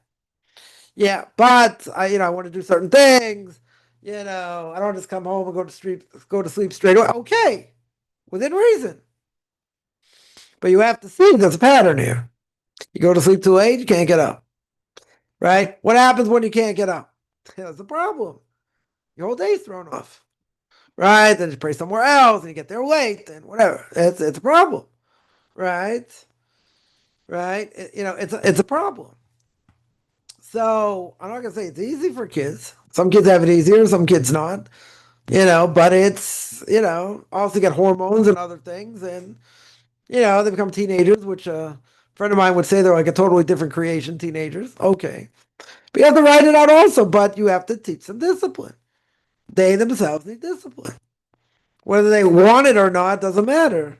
They need it. It's rough. I don't, I got out of school at 2:15 in high school. You had extracurricular activities. You hung out, you played ball, you did other things, and you had homework or whatever. Okay. But you're not done at 10 o'clock at night. It's a long day. Even for the best of people, it's a long day. Yeah, your brain's tired. And constantly reviewing and doing different things and whatever. It's hard. Someone asked, can humans sanctify time? We do it all the time. Yeah, we sanctify all kinds of times. Sanctify Shabbos, that specific time. Right? You pray at a certain time. Yeah. We for sure sanctify it. Right? We sanctify our actions. Right? So let's put it like this. Anytime you're doing the right thing, you're going in the right path, that time is sacred. Anytime you're doing the wrong thing, God forbid. So now you're wasting time, let's say, right? You're totally, you're totally wasting time over here. So by wasting time, it has negative effects, right? What does sanctify mean? Going in God's ways, right? We make the blessing on many things. We say Asher Kiddishanu b'mitzvah. We sanctify the day, the mitzvah, whatever it is, because God commanded it. Right? Sanctify means to make it holy. So whatever I'm doing, as we said before, either I'm going in the right path, I'm going in the right direction, or I'm going in the wrong direction. If I'm going in the right direction, that means the times, that time, whatever I'm doing right, let's say, that's holy. That becomes holy. It becomes holy for the person, and it becomes holy for the world. Right? It has a positive effect all over. On the other hand, if a person, God forbid, does the wrong thing, they waste time, let's say. Yeah, what does wasting time do? What does wasting time do? It has negative effect. Negative effect on the person, makes them lazy. Right? It totally makes them lazy. And it has a negative effect in the world. Depending, obviously, where the person's holding. Right? It's not depending on potential future, let's say better, future potential. Talking about what their potential is now, and if they have great potential now, and they're not doing things according to their potential. So it has multiple negative effects. Negative effect on the person for sure. Negative effect on people around them, and negative effect on the world. Right? Because you have to remember, either I'm going in the right direction, I'm going in the wrong direction. At all times. The person can just be sitting around thinking about nothing. Okay. But they could have been thinking about Torah. If God thinks you should have been thinking about Torah and you're thinking about nothing, that's a problem. It depends on the person's level. Right? So the Gemara says, what is a desecration of God's name? Right? One of the rabbis says, desecration of God's name is, if I buy something and I don't pay for it on time. Another rabbi says, if I don't walk around with towels and tefillin. Yeah, if I don't walk around with my towels and tefillin, that's desecration of God's name. So it depends on the person. Depends where they're holding. Now again, desecration of God's name is a serious thing. Right? It's the most serious transgression. Meaning that a person has to go through the proper channels of repentance. Right? They have to have charata, they have to say they're never going to do it again. They have to make a plan how they're not going to do it again. You got to see what triggers it, not do it again. Okay. Then they have to go through Yom Kippur. Very good. They also have to suffer. They also have to go through suffering in this world, but they still don't get true repentance until when? Until they die. Everything's like in suspended animation until they die. Right? That's how severe desecration of God's name is. So it depends on the person, depends where they're holding, depends what they're doing. Or what they're not doing. So if that is the case, right? If that is the case, then what happens? Then, as we said before, a person can never rest on the laurels. Ever. Right? You can't say, well, I'm holding better than most people and this and that. You can't say that because what are you doing right now? What are you doing right now to help yourself? Nothing. Right? You're doing the opposite. So if you're doing the opposite, it has a negative effect. Negative effect on you, negative effect on others. right? So someone asks, okay, did God sanctify Shabbos or did we do it? God sanctified it. God created Shabbos, right? Chapter 2, book of Genesis. Yeah. So when we say the blessing Friday night in the Shmoneh Esrei, we say Makadesh HaShabbos. The God sanctified the Sabbath. By a festival, we don't say that. We say by a festival, the blessing is Makadesh Yisrael v'Hazmonim.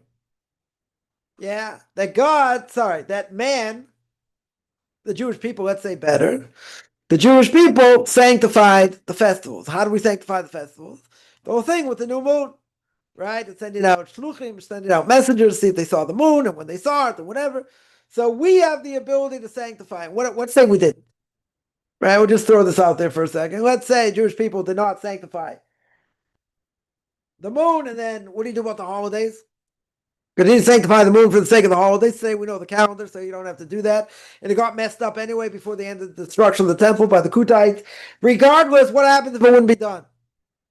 If the Jewish people were not sanctified, the day of the festival, right? So what happens? Commentaries say, or the Gemara says, we'll say better, sanctified in heaven. Even if we wouldn't sanctify it, sanctified in heaven, whatever that means. In other words, the holiday is going to be regardless, whether we sanctify it or not. So let's say a holiday comes out on Shabbos. Let's say Passover's on Shabbos, which certainly will be. One day Passover will be on Shabbos, right? So the blessing for the Shmoneh Esrei, and that middle blessing will be Makadesh HaShabbos v'Yisrael v'Hazmonim. God sanctified the Sabbath, and the Jewish people sanctified all the holidays. Yeah, so simple answer is Shabbos is sanctified by God, and the festival is sanctified by men. Yeah, that's a simple answer. Somebody asks, okay, if one owes a financial debt, is that desecrating God's name? Not desecrating God's name, per se, but if a person has, who doesn't have financial debt? A lot of people have financial debt. You say it's the way of the world, people have financial debt. Okay.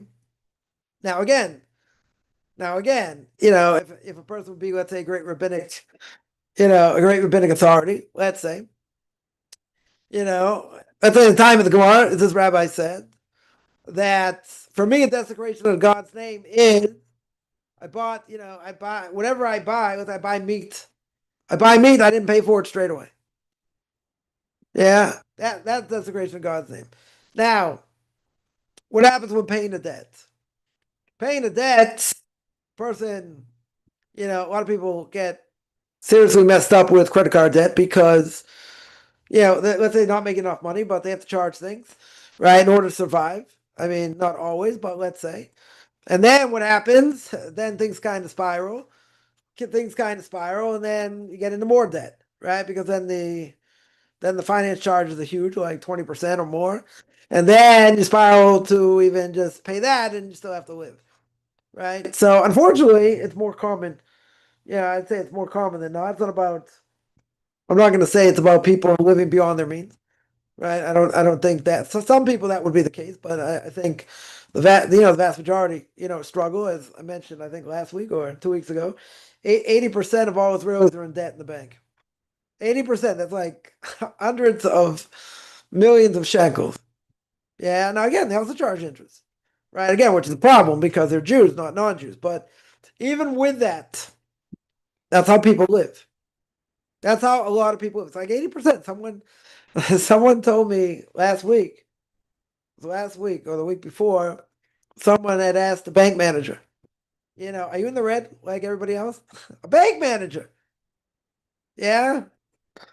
He just smiled. So like, maybe it's less than everybody else. But again, we're not talking about where someone did it on purpose. Yeah, someone conned someone and now they owe them and they can't pay it. Right? That's the whole question. How can you borrow money and not pay it back?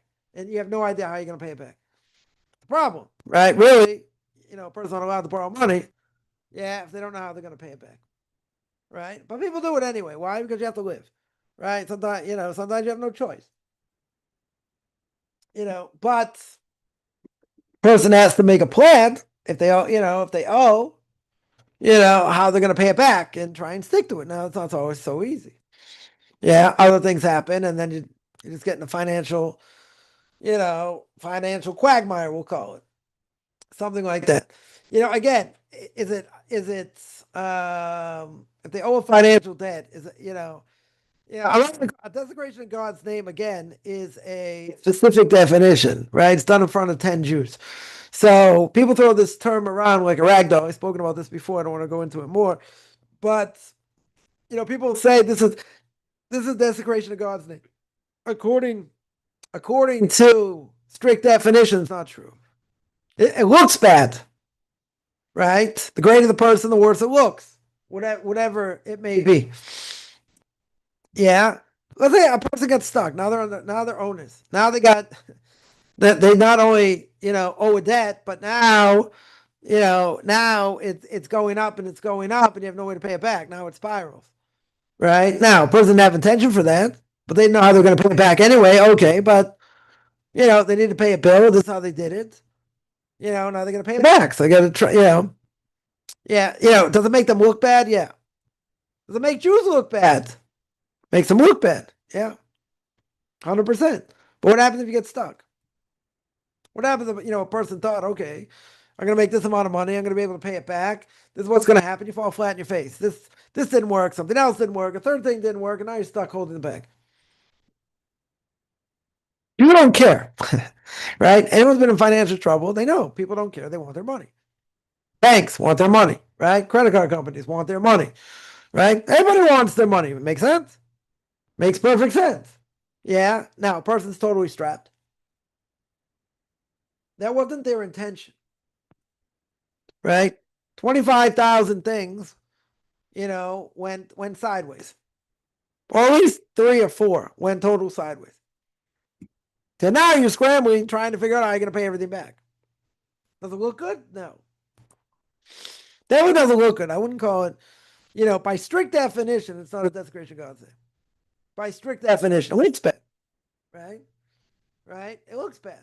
Now, I'm not even going to say it depends on the amount. I don't even think it matters the amount. Right? It could be a small amount. Yeah, but you still can't pay it back. Right? So even if you have a small amount you can't pay back, doesn't it look bad? Looks bad. Doesn't have to be a huge amount. Right? But, again, what happens if somebody, whatever, it just doesn't work out and they get stuck and other things happen, right? But again, what's the bottom line here? What's the bottom line? The bottom line is, if it's, taking a long time to pay it back, people get edgy. People say, oh, you're never going to pay it back, this and that. It's not that you have intention to pay it back. If they do, that's even worse. Yeah. They're stuck now. They're stuck in a major way. Yeah, they're not doing it on purpose. They're doing, they're trying to do whatever they can. But, sometimes numbers add up and you say, God, you're the one in charge here. How are you going to get me out of this or not get me out of this? And it can really put financially, depending on what the debt is. So, credit card debts kill people. For sure kill people. Yeah. And, there is a statute of limitations. And then they have, what do you call it? Companies come after people, but there's a statute of limitations, meaning it's only a certain amount of time they can do it. 5 years, 6 years. Depends on the state, depends on the place, and then eventually they give up. But, once they give up, then you're not liable for the debt, but you should try and pay it back, But I think the important thing is the person, has a debt, try and work out a way to pay it, even if you can only pay a little bit. You have to tell the person, listen, this is what I can do. Right? I mean, the other alternative, which is not a good alternative, person has enough debt, just declare bankruptcy, but then that kills you. Right? 6, 7 years, whatever it is, get a bank account, your credit shot and this and that. So, but sometimes people run into serious debt and, maybe they don't have a choice. Yeah, it wasn't the way they set it up, not the way, they wanted, But people say, well, you took on this debt, you should have been able to pay it back. Yeah, should have. But this didn't work out, that didn't work out, the other thing didn't work out, so what do you expect? Doesn't mean you don't want to. Doesn't mean you're not interested in, right? But, you have a financial hardship. Now, again, some people say, okay, now what are you going to do? Right? Anyone's been in this situation, it's not a good situation because you don't have any answers. You have no answers. You say, try and pay this amount, but what if you can't guarantee it? Even if your intention is good, what if there's just too many things to pay back or to live on or whatever, and like you can't do it. So it looks worse. 100%. It's not your intention. It's not your intention, but what will people say? They don't care. You borrow the money, whatever it is, you have a debt, whatever it is, they want it back. They certainly want it back. If they're willing to overlook it, and say, okay, I understand it's hardship, this and that. Okay, I'll forgive it. There are people willing to forgive that certain amount. Yeah. People will forgive it. I'm not saying they should. I'm not saying they're obligated to, right? But what does the person have to do the best of their ability to try and pay it back? And sometimes, the problem is, and once you try and pay it back, you borrow from someone else to pay this, and you got to pay them back. It's a vicious cycle. It's a very, very big vicious cycle. Yeah, and it never ends. Unless the person gets a serious chunk of money and they get out of it, right? But it can snowball. So technically speaking, is it desecration of God's name? Not by strict definition. Looks bad. Definitely looks bad, right? But you got to be careful with this terminology. Desecration of God's name is a specific definition, very very specific definition. At the same time, people say, "Well, it's desecration of God's name." What they mean is it looks really bad. Yeah, it looks really bad. Okay, but again, that's not the strict definition, right? So having a debt, you know, how many people don't have debts? If they don't have debts, power to you. Yeah. In this day and age, things are so expensive and this and that, and it's hard not to be in debt. Some people more in debt, less in debt, whatever. Okay. Yeah, I'm not excusing it. I can understand how, I know somebody. I know somebody made was it last year? I think last year made 3 or 4 weddings. 3 or 4 weddings. Like I say, yes, too many kids and whatever. Okay, it doesn't matter. He made, I think, 3 or 4 weddings in 1 year. In 1 year. This person has no money. Yeah, I don't know how they did it. I have no idea. No idea how they did it. Even if you do it like a bare bones wedding, so to speak, you know, you still need a significant amount of money, right? So, you still need, at least here, you still need money, to do it. We made 4 in 1 year. Like, can't imagine. Can't imagine what, can't imagine what that is.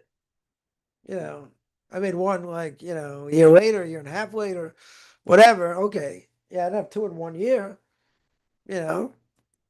Certainly not, but I had three in the span of 5 years, let's say. Each one's its own miracle. How people do it. Someone said, well, yeah, mostly girls. So yeah, tell me how you did it. Each one's its own miracle. Right? 100%. Yeah, but at the end of the day, yeah, it's stressful. 100%. 100%, it's stressful. But a financial debt should be paid as much as you can pay it, right? And whoever you owe it to, you try and make a deal with them, right? Hopefully they'll be reasonable, something you can live with. Because all they care about is getting the money back. Now the problem is they want all the money back right now. Like there's no way you can pay it. There's no, in 10 lifetimes you wouldn't be able to pay it right now. Okay, so you have to try and make a deal with them.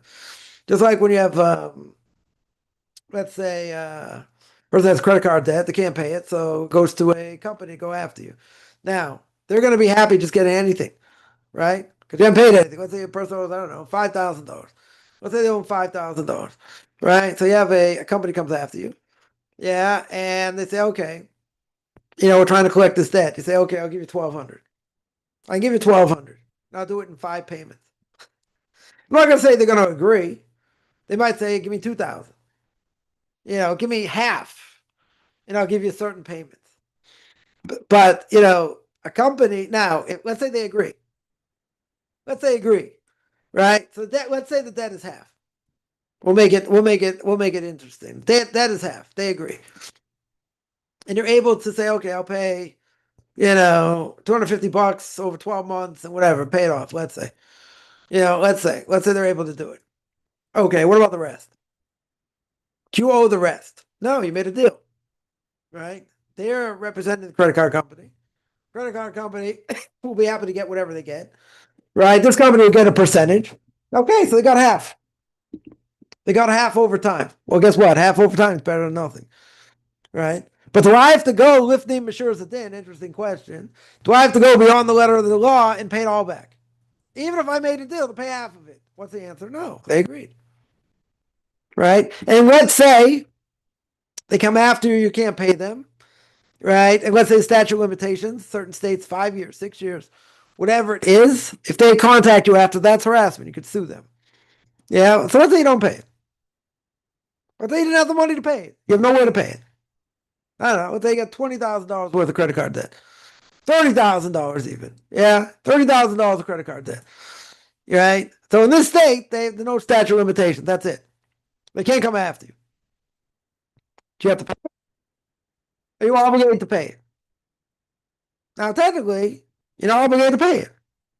Right? Why aren't you obligated to pay it? Why aren't you obligated? Because that's the law. It's the law of the land. They can't get it back. Do you have to go beyond the letter of the law to pay it? I don't know. I don't know if you have to. It's over. Right? It's over. The whole question of bankruptcy. You declare bankruptcy, but you still owe people money. That, secular court, that'll save you from, creditors or whatever coming after you. Okay. Very good. But, Jewish court, you still owe money. Right? Seemingly, you still owe the money. Question is, how much can they go after you? Right? If you declare bankruptcy. Not much they can do. Right? So that's the last resort. It's an absolute last resort. Because otherwise, it's going to kill a person financially. Right? But again, there are people that, business go under, whatever. COVID, a lot of people had to declare bankruptcy because they had no money.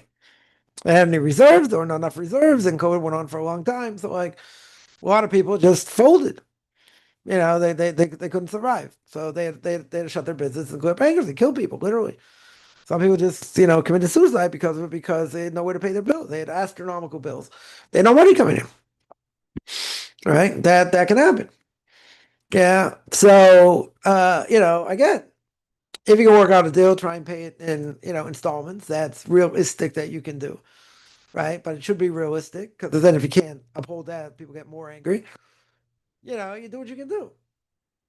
You do what you can do. But keep in mind one thing with with this economy and everything else that's going on in a lot of places. Take people in England, they're drowning. Most people in England are they're drowning. The economy is just no one's got money. No, no one has money. It's getting worse, right? A major, major recession, and major companies been around for 40, 50, 70 years more. They're dropping like flies. People don't have money. Yeah, it's it's a hard thing. The only saving grace is if you're in a place where there are a lot of people like that, and everyone's suffering the same. Some more, some less, but some people can't hold out, so they have to, if they give up their business or whatever. Well, like here in Israel, the difference between the haves and have-nots is not that big, right? It's definitely not that big. So everyone's in the same boat. Some better, some worse, but everyone's more or less in the same boat. In the States, it's very different. Could be in Europe also. It's very different. The difference between those that have and those that don't have. It's a big difference. Bigger houses, how they go on vacation, fancier cars, different things. You see the difference. Right? You see the difference. So that's worse, because the person feels like a piece of dirt.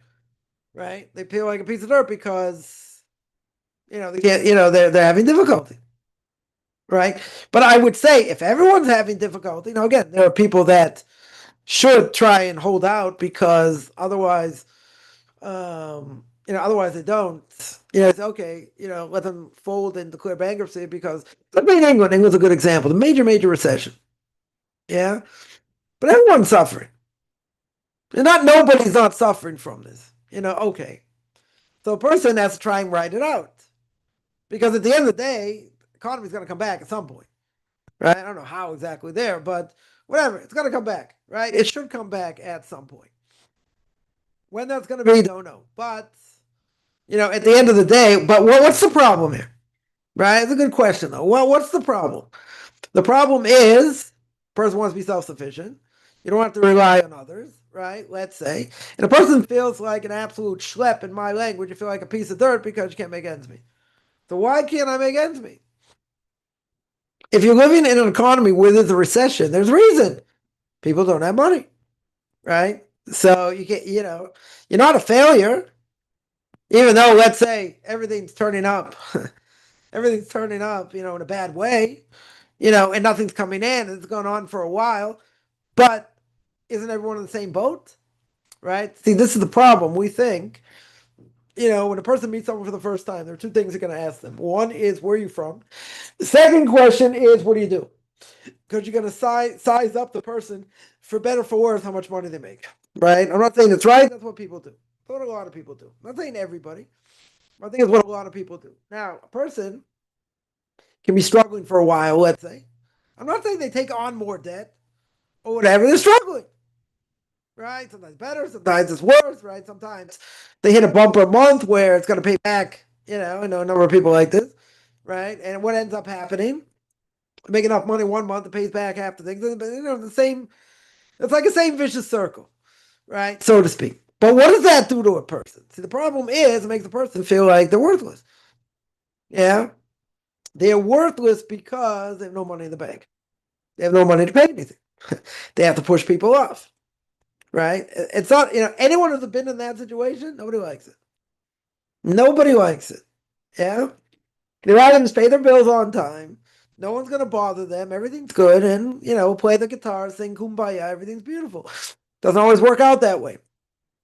Yeah. But at the end of the day, the amount in a person's bank account does not define who they are. Right? This is the mistake. This is the way of the evil inclination.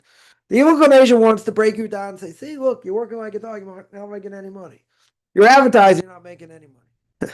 Right? You got no money to pay bills. Right? So what do so sometimes you may have to borrow just to stay alive. Okay. Right? But at the end of the day, does the person want to be self-sufficient? Absolutely. Doesn't mean they have to be rich. They want to be self-sufficient and pay their bills. And pay their bills on time.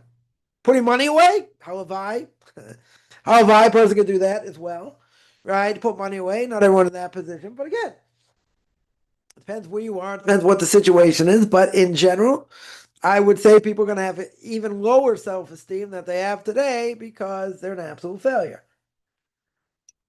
That's all I do. Not working hard. We're not saying that. They are working hard. They're doing their best. They're trying to do their best.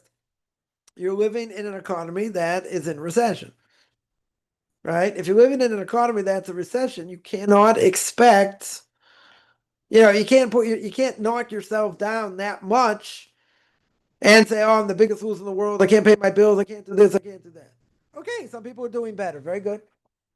Very good. You don't want to be dependent on others. Very good. Right? I get it.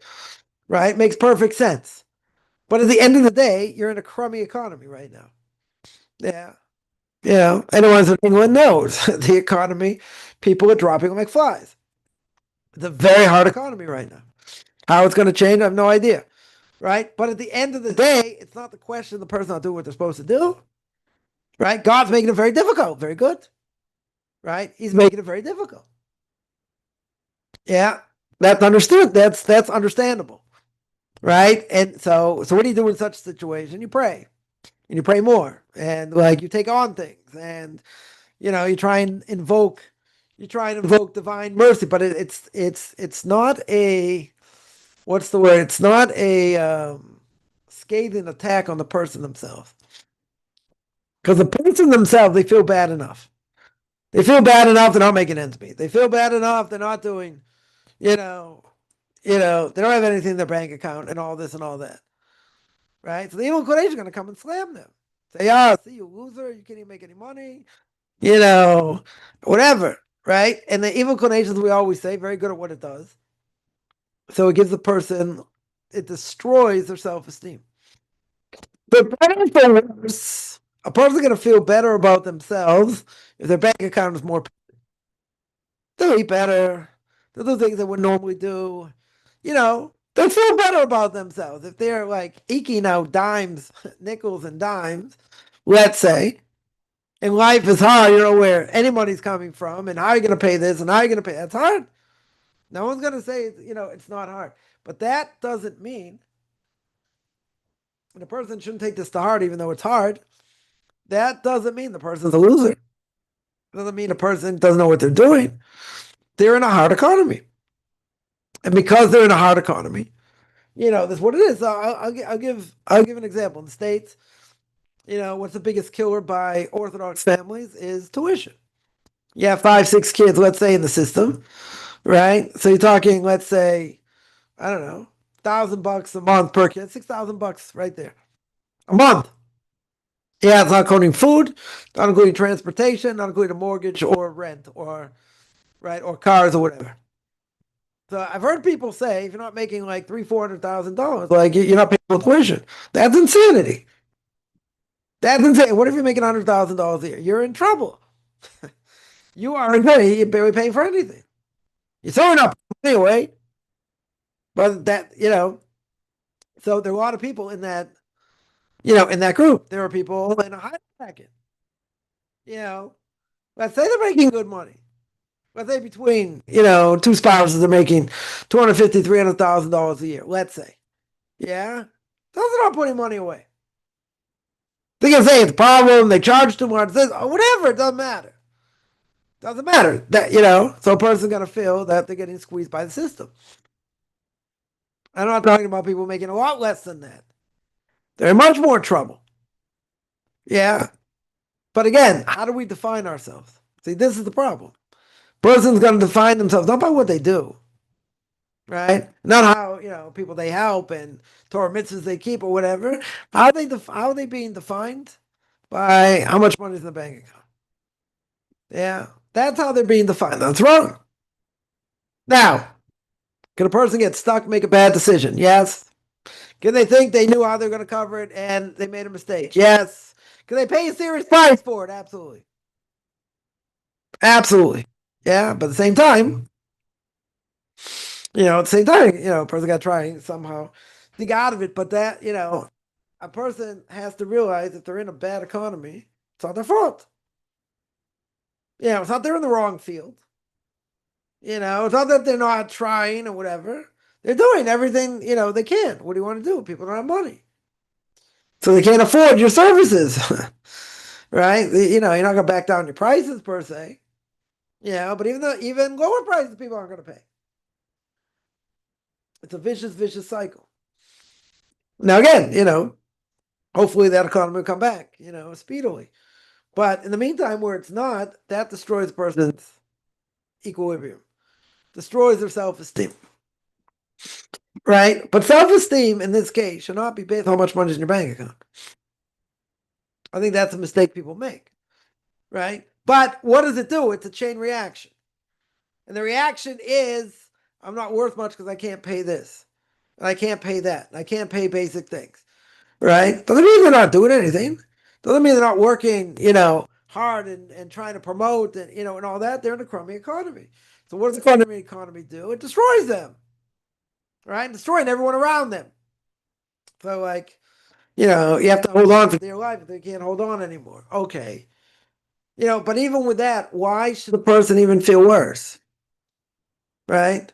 It's not their fault. Now again, if they're in a better economy, they did things wrong, and now they're tremendously in debt because of mistakes. That's a different issue. That's a totally different issue.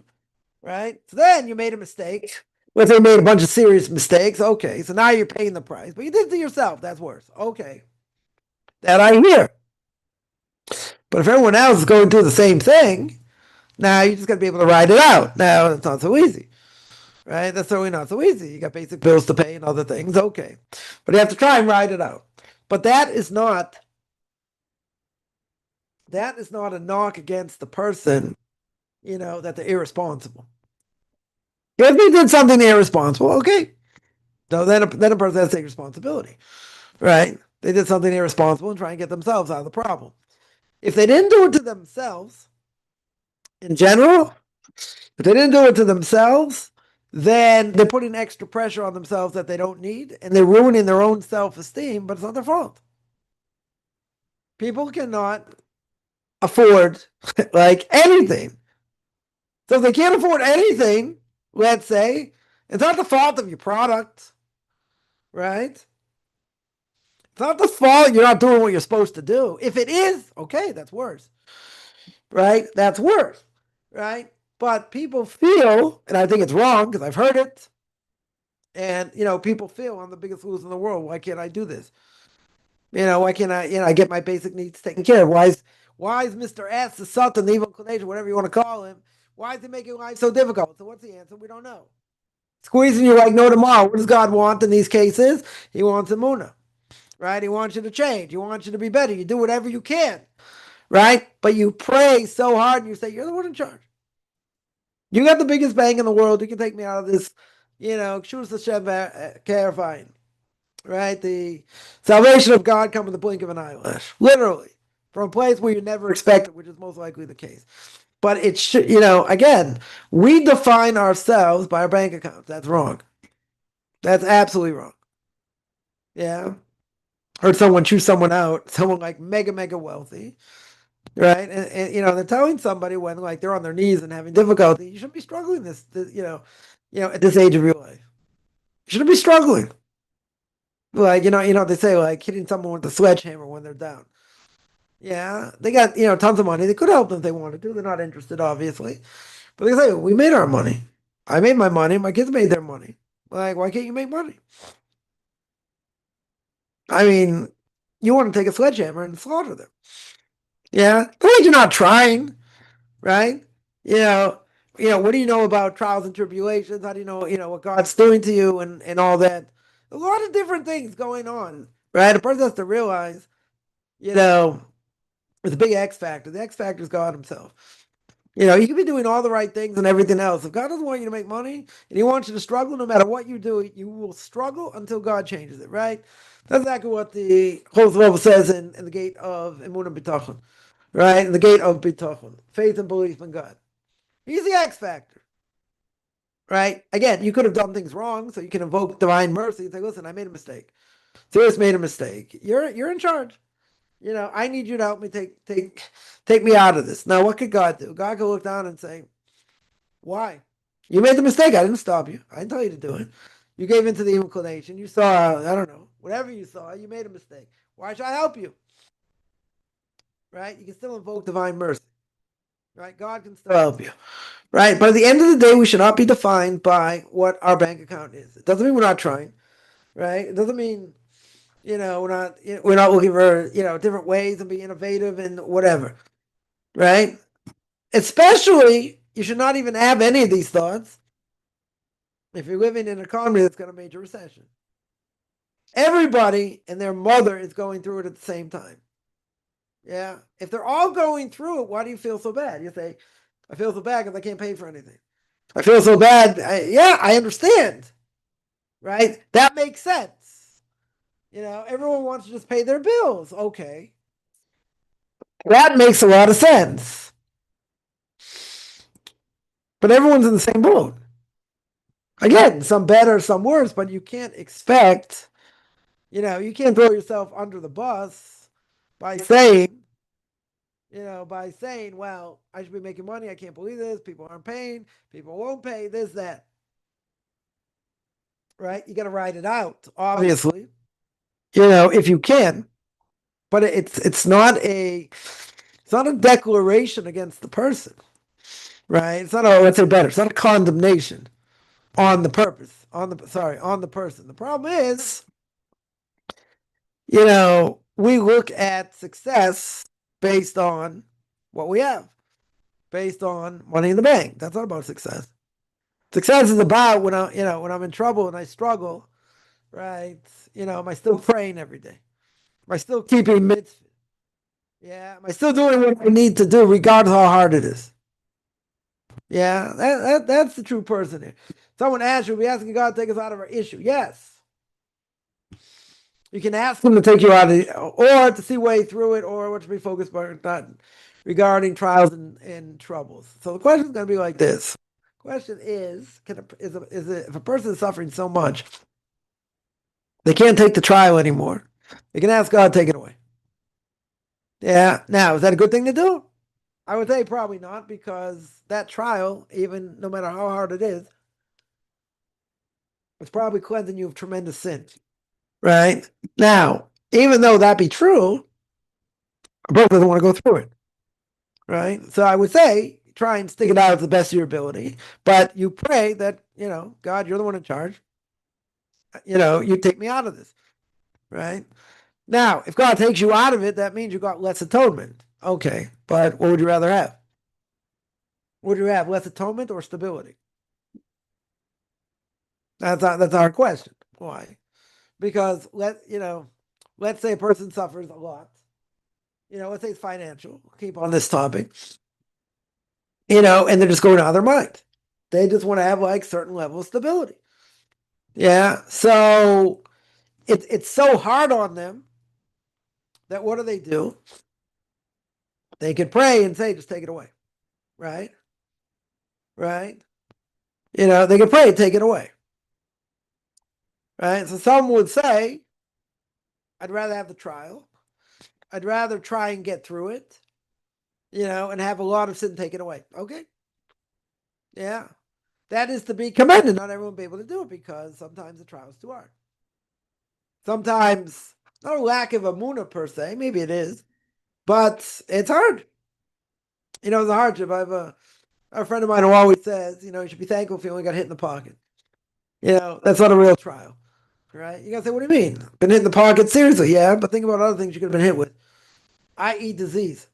Yeah, dreaded diseases. You don't want that, right? I know someone got plenty of money, plenty of money, and they got cancer. Yeah, and whatever. Not saying I'll die tomorrow, but they have a lot of things to live for, and they're struggling. They're definitely, they're not doing so well, right? So what does all the money help? I mean, the money can help for treatment and for other things. Okay, make life easier in other ways, right? But that money doesn't help them, right? Or they would pay all their money. They'd rather be destitute, most likely. They'd rather be destitute, not have a penny to their name, and have a healthy body. Yeah, that's my guess. Because they know what the alternative is. Pain, suffering, right? Body's very weak, they don't feel good. To go through chemo makes them sick, lose their hair, other things. They don't even know what's going to cure it. Maybe they're in remission, and they're walking time bomb, it could come back. Right? Anyone's gone through cancer remission, they understand that. Yeah, but I guarantee, unless it makes the person stronger and gives them unbelievable faith and belief in God, okay. So then they're happy with the trial. Other people will do whatever they can to get rid of it. Now, it could be tremendous atonement, this and that. They're not thinking that, right? Let's say the person's secular, they're not thinking that. But they would give their left arm, no pun intended. They would give a serious chunk of money, if not all of it, to be healthy. Even if they had no money now. House is paid for, they can still live, whatever, but they're not going to live the same lifestyle, but they have no health issues. I would bet with all the money I don't have, put it on the table. Nothing to put on the table here, but put it on the table and say a person would do that than have health issues. They'd rather have that. Yeah, they'd rather be penniless but have no health issues. Not have this health issue, let's say. If it's something else, it comes back, it goes, but it's not deadly. Okay, you deal with it. Right? Pain management, right? Someone's got pain, pain in the neck, no pun intended, pain in the back. Yeah, do different things, but they're in pain. They're in chronic pain. Sometimes better, sometimes worse. Okay, it's not going to kill them. That we're not going to kill them. So they deal with the pain somehow. But something like this could kill you. Yeah, at some point. Right? Sometimes cancer, you get 1 year, 5 years, up to 5 years maybe. I don't know. So you're walking time bomb and all the money doesn't matter. Right? You have 2 hours, you travel, you're this or that, it's over. All these things are over now. It's very depressing. That's very depressing. Right? So a friend of mine would say, you get hit in the pocket, you kiss the ground and say, I only got hit in the pocket. Yeah. You didn't get hit with other things. Other things could be worse. You're gonna say, but getting hit in the pocket's not easy either. Okay. Understandable. Understandable. It's a hard thing to go through, knowing you have no idea where money's coming from to pay bills and other things. Okay. So some people say, I'll take whatever it is, As long as, it's going to atone for my sins, when God takes it away, I'll take it away. Okay. Yeah. So when it says, oh, your money won't buy another minute. Also,